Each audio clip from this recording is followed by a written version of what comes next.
और चलिए अब बात करते हैं छठ पर्व की और रुक करते हैं योगी आदित्यनाथ का इस वक्त संबोधित कर रहे हैं। पर्यटन विकास की दृष्टि से आगे बढ़ाने के लिए सरकार पूरी प्रतिबद्धता के साथ कार्य करने के लिए आज यहां पर उपस्थित हुई है।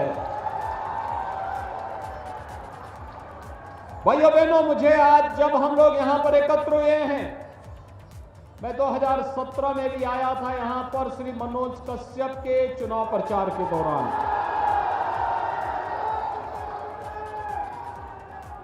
आज वे हमारे बीच में नहीं है, लेकिन उनका जुझारूपन, उनका तेवर समाज के वंचितों के लिए, दबे कुचले लोगों के लिए उनका संघर्ष सदैव याद किया जाएगा। मैं इस अवसर पर स्वर्गीय श्री मनोज कश्यप को विनम्र श्रद्धांजलि अर्पित करता हूं। भाइयों बहनों, आज मुझे यहां पर लगभग 270 करोड़ रुपए की लागत से 131 करोड़ रुपए की जलालाबाद, कटरा और तिलहर विधानसभा क्षेत्र की परियोजनाओं के लोकार्पण और शिलान्यास का अवसर अपने माननीय सांसद, प्रदेश सरकार के मंत्री और माननीय विधायकों की उपस्थिति में करने का सौभाग्य प्राप्त हुआ है। मैं इसके लिए इन तीनों विधानसभा क्षेत्र से जुड़े हुए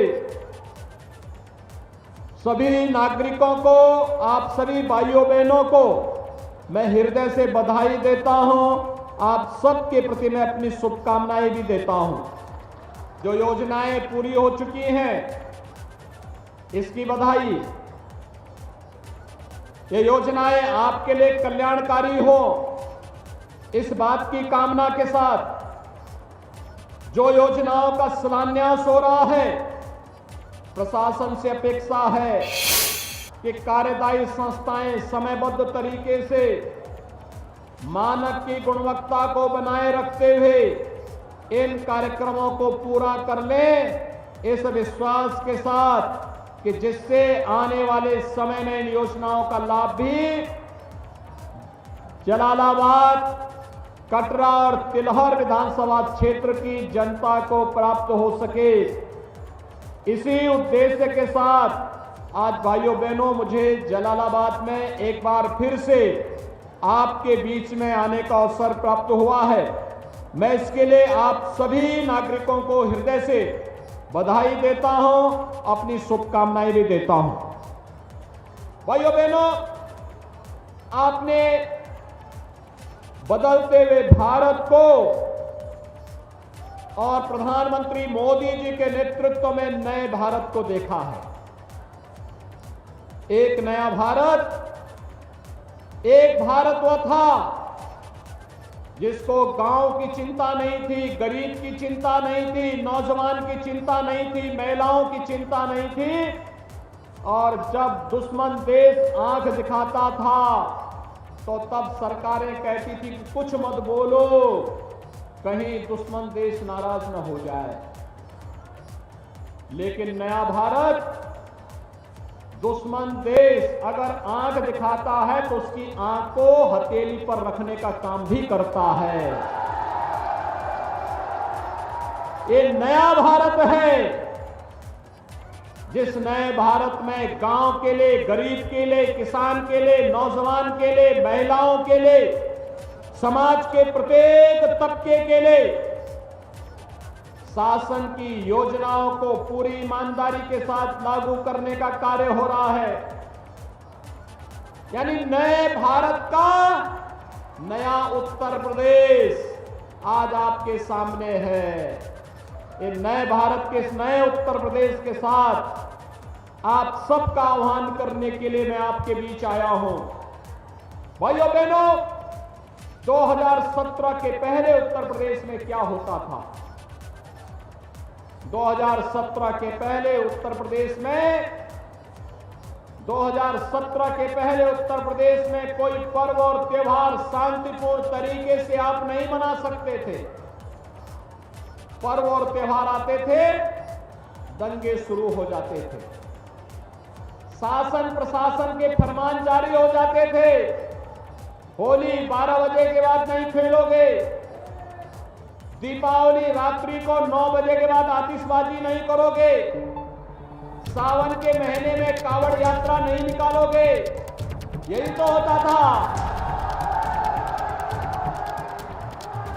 जन्माष्टमी के अवसर पर कहा जाता था कि जन्माष्टमी के अवसर पर थानों में, जेलों में जन्माष्टमी का उत्सव नहीं होगा। और अयोध्या जाने में तो लोग ऐसे घबराते थे जैसे कि अयोध्या जाने से न जाने क्या हो जाएगा। लेकिन आज आपने देखा होगा पर्व और त्योहार कितने शांतिपूर्ण तरीके से संपन्न हो रहे हैं। कोई दंगा नहीं, 4.5 वर्ष में कोई दंगा देखा? कोई दंगा नहीं। प्रदेश के अंदर 4.5 वर्ष के अंदर आपने देखा होगा कोई आतंकी वारदात भी नहीं। बड़े बड़े आयोजन हुए, प्रयागराज में कुंभ हुआ, लोकसभा का चुनाव हुआ, अभी हाल ही में पंचायत चुनाव हुए। मैं देख रहा था हमारे सभी ब्लॉक प्रमुख आए हैं, जिला पंचायत के अध्यक्ष आए हैं। आपने भारतीय जनता पार्टी को जिला पंचायत अध्यक्ष और तमाम ब्लॉक प्रमुख जितवाए हैं, इसके लिए मैं आप सबको बधाई देता हूं, धन्यवाद भी देता हूं। लेकिन भाइयों बहनों, बड़े से बड़े आयोजन हो रहे हैं, कोई दंगा नहीं, कोई फसाद नहीं, कोई कर्फ्यू नहीं, कोई रोक नहीं। आप दीपावली मनाइए, आनंद के साथ मनाइए, आप होली मनाइए, आनंद के साथ मनाइए, पर्व और त्योहार आनंद के साथ मनाइए, और कावड़ यात्रा में भी शानदार तरीके से भगवान शिव का भजन गाते हुए कावड़ यात्रा भी निकालिए, कोई रोक टोक नहीं, कोई कर्फ्यू नहीं, कोई फरमान नहीं। और आपकी आस्था के सामने अब तो कोरोना भी पस्त हो गया है। कोरोना ने दुनिया को पस्त किया, आपकी आस्था और आपकी उमंग ने कोरोना को पस्त कर दिया। और इसलिए भाइयों बहनों, क्योंकि सरकार का पहले दिन से था, एक ही संकल्प था, अपराध और अपराधियों के प्रति जीरो टॉलरेंस की नीति के तहत कार्य करेंगे। हमने अपराध और अपराधियों के बारे में कोई किसी भी प्रकार की रियायत नहीं दी और दंगाइयों को संदेश दिया, दंगा करोगे 7 पीढ़ियां भरते भरते भरपाई करते करते थक जाएंगी, कभी पूरा नहीं कर पाओगे, इसलिए दंगा करना भूल जाओ। आज किसी पे झूठे मुकदमे नहीं होते, आज विकास के कार्य होते हैं। यही अंतर है। समाजवादी पार्टी की सरकार 12 में आई थी, आते ही दंगे हुए थे। कोसी कला का दंगा, बरेली का दंगा, लखनऊ का दंगा, कानपुर का दंगा, मुजफ्फरनगर का दंगा, हर तीसरे दिन एक नया दंगा। सरकार आई थी समाजवादी पार्टी की भी, उसने पहला काम किया था, श्री राम जन्मभूमि पर आतंकी हमला करने वाले आतंकवादियों को, मुकदमों को वापस लिया था। लेकिन भाइयों बहनों, हमारी सरकार जब 2017 में आई, हमने सबसे पहला काम किया, बहन और बेटियों की सुरक्षा के लिए एंटी रोमियो स्क्वाड का गठन किया। हमने पहला काम किया, किसानों का कर्ज माफ किया। 86 लाख किसानों का 36,000 करोड़ रुपए का कर्ज माफ किया। हमारी सरकार ने कार्य किया, और वह कार्य किया था हमारी सरकार ने अवैध बूचड़खानों को बंद करके, हमारी सरकार ने निराश्रित गौ आश्रय स्थलों की स्थापना की कार्रवाई को आगे बढ़ाने का कार्य किया। जब भाइयों बहनों सरकार की नीयत साफ होती है, सोच ईमानदार होती है, तो काम भी दमदार होता है। यानी नीयत साफ होती है, सोच ईमानदार होती है, तो काम भी दमदार होता है। और ये दमदार कार्य आज प्रदेश के अंदर आपको दिखाई दे रहा होगा, जहां पर भारतीय जनता पार्टी के विधायक हैं, वे मेहनत करके नई नई योजनाओं को लेकर के आ जाते हैं। कोई पॉलिटेक्निक बनाता है, कोई डिग्री कॉलेज बनाता है, कोई इंटर कॉलेज बनाता है, कोई मेडिकल कॉलेज बनाता है, कोई हॉस्पिटल लेकर के आता है, कोई आईटीआई और स्किल डेवलपमेंट का सेंटर लेके आता है, कोई उद्योग लेकर के आता है, कोई पर्यटन केंद्र के रूप में विकसित करने के लिए पैसा लेके आता है। जहां पर भारतीय जनता पार्टी के सरकार में कोई विधायक नहीं, भाइयों बहनों, वहां पर सपा बसपा कांग्रेस के विधायकों में विकास के प्रति रुचि है ही नहीं। वे तो केवल अपने आप तक सीमित हैं। उनके लिए प्रदेश परिवार नहीं है, उनके लिए अपना और अपना परिवार ही प्रदेश है, उससे बाहर सोच ही नहीं है। और भारतीय जनता पार्टी के लिए, प्रधानमंत्री मोदी जी के लिए पूरा भारत परिवार है और हमारे लिए पूरा उत्तर प्रदेश की 25 करोड़ जनता ही परिवार है। उन सबके कल्याण के लिए कार्य करना, उन सबके उत्थान के लिए कार्य करना और उन सबके खुशहाली के लिए कार्य करना। इसलिए विकास की इन परियोजनाओं को एक एक करके आगे बढ़ाने का कार्य हुआ है। याद करिए, हुदहुद चक्रवात आया था 2015 में और भाइयों बहनों, अप्रैल 2015 में चक्रवात आने के बाद मार्च 2017 तक किसानों का उसका मुआवजा नहीं मिल पाया था। पिछले महीने अतिवृष्टि हुई थी 17 से 19 अक्टूबर के बीच। आज है 9 नवंबर। अब तक हम 5.5 लाख किसानों को उनकी फसल का नुकसान का मुआवजा बांट चुके हैं और हर जिला प्रशासन से कह चुके हैं, जहां भी अन्नदाता किसानों को नुकसान हुआ है उसका तत्काल आकलन करके प्रदेश में भेजो और तत्काल किसानों के खातों में पैसे भेज दो। आपने देखा होगा, पहले आपदा में जन धन की हानि होती थी, कोई पूछता नहीं था। महीनों वर्षों तक गरीब को कोई नहीं पूछता था, किसान को कोई नहीं पूछता था, बटाईदार को कोई नहीं पूछता था। आज दुर्भाग्य से कहीं कोई आपदा आई, कोई जनहानि हुई, अगले 24 घंटे के अंदर हमारा विधायक, हमारा सांसद, जिला प्रशासन उस गरीब परिवार के पास सहायता लेकर के, चेक लेकर के पहुंच जाता है कि भाइयों, ये आपका प्रदेश सरकार ने ये मुआवजा इसके लिए उपलब्ध करवाया है। आपने देखा होगा 2017 के पहले किसानों से क्रय नहीं होता था, आड़ती हावी थे। 2017 के बाद किसानों से सीधे क्रय किया जा रहा है। 2017 के पहले गन्ना किसानों का 7 वर्षों का गन्ना मूल्य बकाया था और इस समय हमारी सरकार ने 1,45,000 करोड़ रुपए का गन्ना मूल्य का भुगतान गन्ना किसानों के खाते में कर दिया है। नए सत्र में नई चीनी मिलें चलनी प्रारंभ हो गई हैं और सरकार इस बात के लिए पूरी दृढ़ प्रतिज्ञ भाव के साथ चल रही है कि अन्नदाता किसानों के साथ कोई अन्याय नहीं होने देंगे, कोई शोषण नहीं होने देंगे। धान क्रय केंद्रों को तेजी के साथ विगत वर्ष की तुलना में ज्यादा क्रय केंद्र बनाने के लिए कहा गया है और स्पष्ट चेतावनी दी गई है कि अगर किसान की कोई शिकायत आई तो फिर उस समय जवाबदेही तय करेंगे जो भी जिम्मेदार होगा।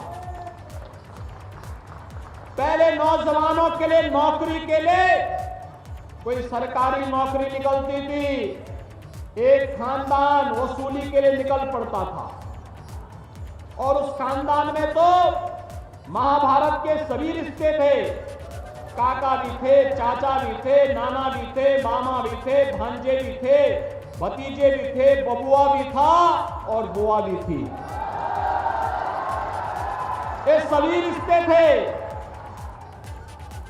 और वे सब वसूली के लिए निकल पड़ते थे। एक गरीब बेचारा जिंदगी भर की कमाई का पैसा बेटे की नौकरी के लिए देता था, न्यायालय स्टे कर देता था, पैसा भी गया, नौकरी भी नहीं मिली। लेकिन 4.5 वर्ष के दौरान भाइयों बहनों, उत्तर प्रदेश के 4.5 लाख नौजवानों को सरकारी नौकरी हमारी सरकार ने दिया है। आप अपने अगल बगल देख रहे होंगे, जितनी महिला आरक्षी भर्ती है ना, ये सभी 2017 के बाद ज्यादातर भर्ती हुई है। और ये तब भर्ती हुई जब हम लोगों ने कहा कि कम से कम 20% महिलाएं और बालिकाएं भर्ती होनी चाहिए, जो कम से कम मजनूओं को ठीक तो कर सकेंगी। और आज आप देख रहे होंगे, मिशन शक्ति के फेज 3 में इनके द्वारा बेहतरीन कार्य किया जा रहा है। विकास की सोच, रोजगार और नौकरी की सोच, हर जनपद में बिजली समान रूप से देने का कार्य हो रहा है। नहीं तो रोशनलाल वर्मा परेशान हो जाते थे कि बिजली ही नहीं मिल रही है, नहीं तो वीर विक्रम सिंह परेशान होते थे। मुझे याद है जब वीर विक्रम सिंह ने कटरा विधानसभा क्षेत्र में महान क्रांतिकारी ठाकुर रोशन सिंह के गांव में एक ब्रिज, एक पेंटून ब्रिज बनाने के लिए कहा। उनका प्रश्न विधानसभा में आया, मैंने प्रश्न देखा, मैंने खन्ना जी को बुलाया, मैंने कहा इस विधायक को बुलाओ। आए सामने, मैंने कहा आपने पेंटून ब्रिज की बात क्यों की, आपने पक्का पुल बनाने की बात क्यों नहीं की? तो उन्होंने कहा साहब हम तो पक्का ही पुल चाहते हैं, लेकिन हमें मालूम था पिछली सरकारें नहीं देती थी, तो इसलिए हमको यही था। मैंने कहा पक्का पुल भी बनाओ और महान क्रांतिकारी ठाकुर रोशन सिंह के गांव में विद्यालय भी बनाओ, और मैं स्वयं ही वहां आऊंगा। मैं स्वयं गया था वहां, और वहां के गांव के लोगों ने फ्री में जमीन दी विद्यालय के लिए, जहां पर अपने महापुरुषों के प्रति भाव हो, वहां के विकास को कोई ताकत रोक नहीं सकती है। और भाइयों बहनों, आज मैं आपसे यही कहने के लिए आया हूं, हमने बेहतर कानून व्यवस्था की स्थिति दी। आज उत्तर प्रदेश हर एक क्षेत्र में अग्रणी स्थान रख रहा है। 2017 के पहले उत्तर प्रदेश को माना जाता था कि देश के विकास में बाधक है। ये माना जाता था कि एक कोई कार्य नहीं करेंगे, यहां केवल दंगे होते हैं। 2017 के बाद दंगे तो बंद हो गए, लेकिन केंद्र सरकार की हर योजना में उत्तर प्रदेश नंबर 1 स्थान पर आ गया। स्वच्छ भारत मिशन में हर गरीब के घर में शौचालय, प्रधानमंत्री आवास योजना में हर गरीब को मकान की सुविधा, 43 लाख गरीबों को मकान मिले, हर गरीब के घर में विद्युत का कनेक्शन, हर गरीब को रसोई गैस का कनेक्शन, हर गरीब को वह हर सुविधा, चाहे वह आयुष्मान भारत की सुविधा हो और चाहे वह रोजगार की सुविधा। उत्तर प्रदेश देश के अंदर अग्रणी स्थान इस समय रख रहा है। 1 करोड़ 61 लाख नौजवानों को हमने रोजगार की सुविधा दी, और एक जनपद एक उत्पाद योजना के माध्यम से भाइयों बहनों, हर प्रदेश के हस्तशिल्पी कारीगरों को एक जनपद एक उत्पाद और विश्वकर्मा श्रम सम्मान के माध्यम से 60 लाख उद्यमियों को रोजगार और स्वतः रोजगार के साथ जोड़ने का भी कार्य प्रदेश के अंदर हुआ है। और इसीलिए आज हम सब आपके पास आए हैं आपसे कहने के लिए, एक तरफ बिना भेदभाव के विकास की योजनाओं का लाभ हर गांव को, हर गरीब को, हर किसान को, हर नौजवान को, हर महिला को देने के लिए कार्य करने वाली भारतीय जनता पार्टी नेतृत्व की सरकार है। और उससे पहले स्वयं के विकास के लिए कार्य करने वाली सरकार। भाइयों बहनों, अंतर यही है, 2017 के पहले इन योजनाओं का लाभ किसी गरीब को नहीं मिलता था, किसी किसान को नहीं, किसी नौजवान को नहीं, किसी महिला को नहीं मिलता था। इसका लाभ एक खानदान ले जाता था। 2017 के पहले अयोध्या में दीपोत्सव नहीं होता था, सेपई में नाच गानों का कार्यक्रम होता था। आज अयोध्या में दीपोत्सव का कार्यक्रम होता है। भगवान राम के 14 वर्ष के वनवास के उपरांत अयोध्या आगमन की स्मृति में पूरे देश के अंदर दीपावली का कार्यक्रम कैसे होना चाहिए, अयोध्या उसका साक्षी बनता है। तो चुनावी जंग अपने चरम पर है। मुख्यमंत्री योगी आदित्यनाथ संबोधित कर रहे थे।